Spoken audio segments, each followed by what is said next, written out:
اعوذ باللہ من الشیطان الرجیم بسم اللہ الرحمن الرحیم السلام علیکم ورحمۃ اللہ وبرکاتہ۔ تدریس قرآن کے سلسلے میں آج ہم سورۃ الکوثر تا سورۃ النصر کا مطالعہ کریں گے۔ سورۃ الکوثر مکی صورت ہے، اس کی 3 آیات ہیں۔ موضوع اس کا رسول اللہ صلی اللہ علیہ وآلہ وسلم کی شان نبوت پر روشنی ڈالنا ہے۔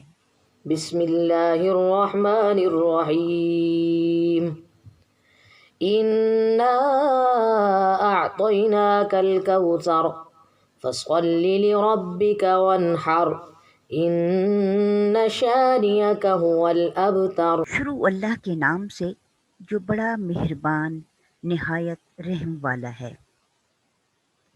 بے شک ہم نے آپ کو کوثر دی، پس اپنے رب کے لیے نماز پڑھیے اور قربانی کیجیے، بے شک آپ کا دشمن ہی بے نام و نشان ہے۔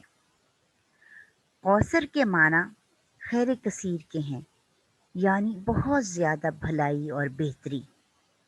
اس لفظ کے تحت ہر قسم کی دینی اور دنیاوی دولتیں اور نعمتیں داخل ہیں جو آپ صلی اللہ علیہ وآلہ وسلم کو اور آپ کی امت کو ملنے والی ہیں۔ ان نعمتوں میں سے ایک بہت بڑی نعمت وہ حوض کوثر بھی ہے جو اسی نام سے مسلمانوں میں مشہور ہے، اور جس کے پانی سے آپ اپنی امت کو محشر میں سیراب فرمائیں گے۔ جو اس کا پانی پی لے گا اسے جنت میں داخل ہو جانے تک پیاس نہیں لگے گی۔ اللہ تعالیٰ نے قرآن پاک میں آپ صلی اللہ علیہ وآلہ وسلم کو مخاطب کر کے فرمایا، ہم نے آپ کو کوثر عطا کی۔ تو دنیا کے اندر قرآن حکیم ہی وہ کوثر ہے جسے خیر کثیر کہا گیا ہے۔ یہی قرآن اس دنیا کے بعد اس جہان میں حوض کوثر کی شکل اختیار کرے گا۔ اس دنیا میں قرآن کی جو مثالی شکل ہے وہاں پر حوض کوثر ہے۔ اس دنیا میں اس کتاب سے جس کا جتنا گہرا اور مضبوط تعلق ہوگا، اس کی فکر اور اس کے اعمال و اخلاق سے تعلق ہوگا اور اس نظام سے تعلق ہوگا، اتنا ہی وہ قیامت کے دن حوض کوثر سے مستفید ہوگا۔ اب اس کتاب کو دینے کے بعد ذمہ داری ہے کہ ایک اللہ سے اپنا تعلق مضبوط رکھو، نماز پڑھو اور انسانیت کی حقوق ادا کرو، قربانی دو۔ یعنی اتنے بڑے انعام و احسان کا شکر بھی اتنا ہی بڑا اور زیادہ ہونا چاہیے کہ آپ اپنی روح، بدن اور مال سے برابر اپنے رب کی عبادت میں لگے رہیں۔ بدنی اور روحانی عبادات میں سب سے بڑی چیز نماز ہے، اور مالی عبادات میں قربانی ایک ممتاز حیثیت رکھتی ہے، کیونکہ قربانی کی اصل حقیقت جان کر قربان کرنا ہوتا ہے، جیسے کہ حضرت ابراہیم اور حضرت اسماعیل کے قصے سے قربانی کا ذکر ہے۔ اس لیے قرآن میں ایک اور جگہ بھی نماز اور قربانی کا ذکر ساتھ ساتھ آ رہا ہے، جس سے نماز اور قربانی دونوں کی اہمیت واضح ہو جاتی ہے۔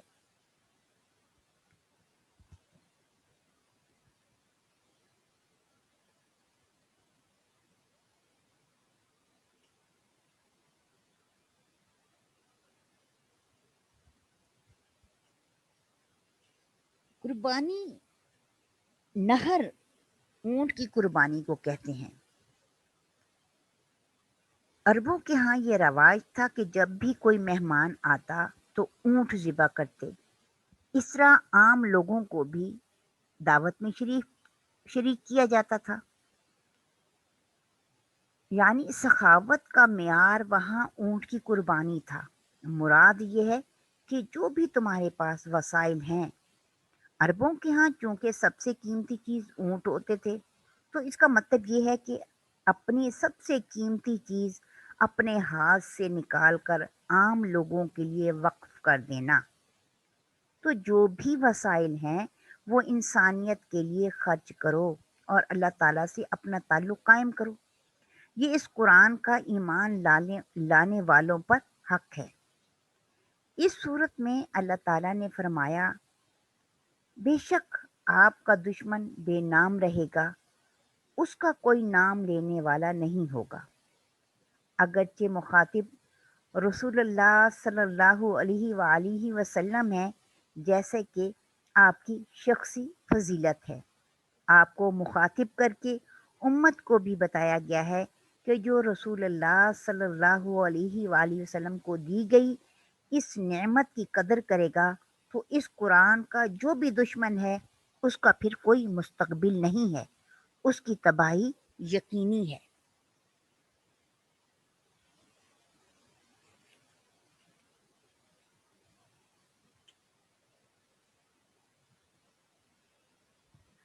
اس میں لفظ ابتر استعمال ہوا ہے جس کے معنی دم کٹے ہوئے جانور کے ہیں، مگر محاورے میں ابتر اس شخص کو کہتے ہیں جس کی کوئی اولاد نرینہ نہ ہو۔ کفار مکہ حضور صلی اللہ علیہ وآلہ وسلم کو نرینہ اولاد نہ ہونے کا طعنہ دیا کرتے تھے کہ بس زندگی تک ان کا نام ہے، پھر کوئی اس کا نام لیوا نہیں رہے گا۔ اس پر فرمایا گیا کہ بے نام آپ نہیں، آپ کے دشمن بے نام و نشان رہیں گے۔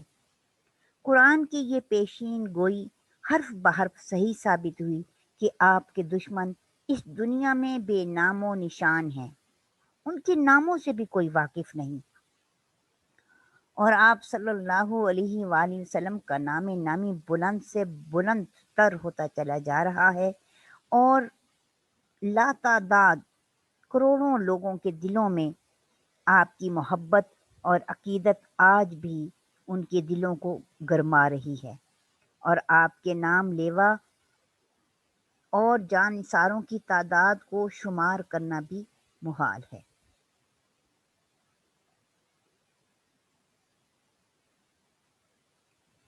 سورۃ الکافرون مکی صورت ہے، اس کی 6 آیات ہیں۔ اس کا موضوع کفار سے دو ٹوک مکالمہ کرنا ہے کہ ان سے دو ٹوک الفاظ میں بات چیت کی گئی۔ قل يا أيها الكافرون لا أعبد ما تعبدون ولا أنتم عابدون ما أعبد ولا أنا عابد ما عبدتم ولا أنتم عابدون ما أعبد لكم دينكم ولي دين۔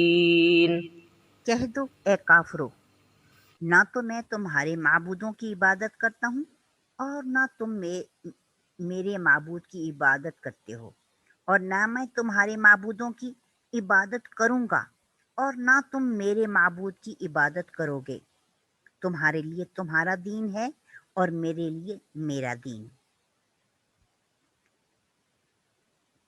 چند رؤسائے قریش نے کہا کہ اے محمد صلی اللہ علیہ وآلہ وسلم، آؤ ہم تم سے صلح کر لیں، 1 سال تک آپ ہمارے معبودوں کی پرستش کیا کریں، پھر دوسرے سال ہم آپ کے معبودوں کو پوجیں، ہم آپ کے معبود کو پوجیں گے۔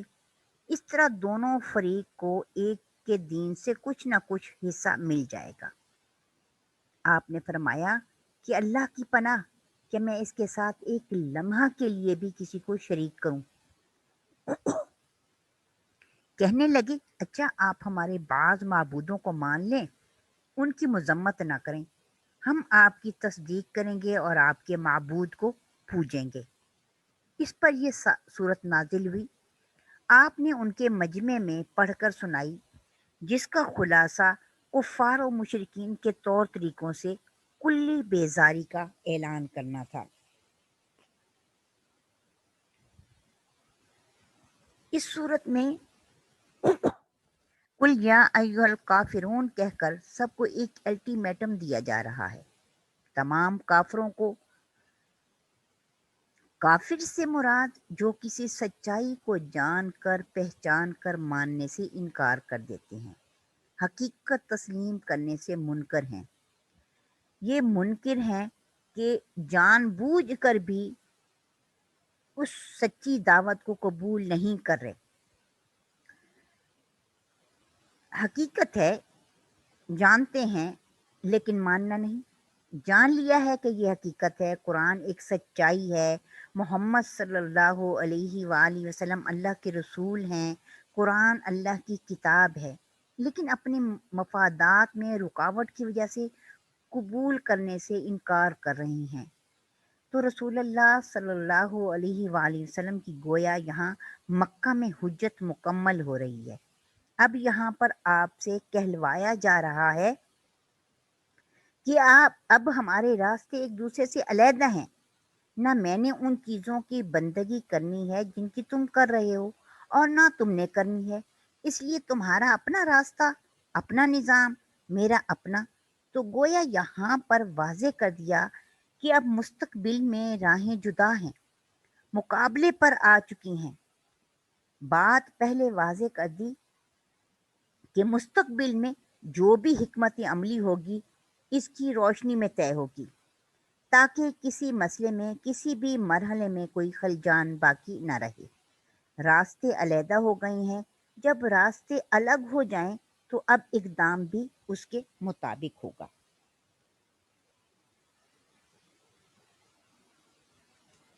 سورۃ النصر مکی صورت ہے، اس کی 3 آیات ہیں۔